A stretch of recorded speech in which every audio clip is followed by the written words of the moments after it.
আমার আগের অবস্থা খুব খারাপ ছিল। আমি কিছু টাকা লোনের মাধ্যমে দেশের বাইরে চলে যাই। তার পরবর্তীতে কাজ পাওয়ার পরে আমি সফলতা পাই। সফলতা পাওয়ার পরে ইচ্ছা ছিল হেলিকপ্টার দিয়ে বিয়ে করার। আমার বিগ বস যে আছেন সিঙ্গাপুরের এফআর কোম্পানির ওনার, সে হেলিকপ্টারের ব্যবস্থা করে দেয়। পরিশ্রম সফলতা চাবিকাঠি, যার জন্য এই যে কিছু মানুষ পরিশ্রম না করে সফল হতে চায়, যেমন জুয়াতে চলে যাচ্ছে, মাদকে চলে যাচ্ছে, এগুলা না করে যদি নিজের থেকে পরিশ্রম করে কোনো না কোনো দিন কোনো না কোনোভাবে সফলতা আসবেই। মধু থানায় মানে প্রথম হেলিকপ্টার দিয়ে বরযাত্রী আসে বিয়ে করে নিয়ে গেল, খুব ভালো লাগলো জিনিসটা। মানে এরকম এর আগে দেখিনি, আমাদের মনে করুন আমার যে বয়সটা এই বয়স আমি এরকম দেখিনি। খুব দৃশ্যটা খুব ভালো লাগলো। বরযাত্রী আসলো এবং কোনো পক্ষে হেলিকপ্টার হইয়া আমাদের এলাকায় চলে গেল।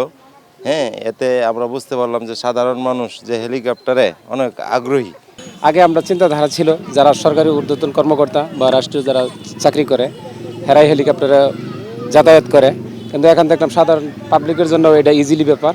আমি কখনোই কল্পনা করি নাই যে আমার মেয়ের জামাই আমার মেয়ের বিয়েতে হেলিকপ্টার যুগে আইসা আমার মেয়ে উঠাই নেবে।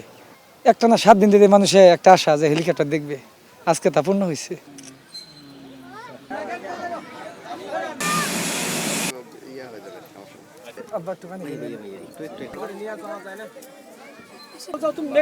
এখানে ছবিটা পাবেন।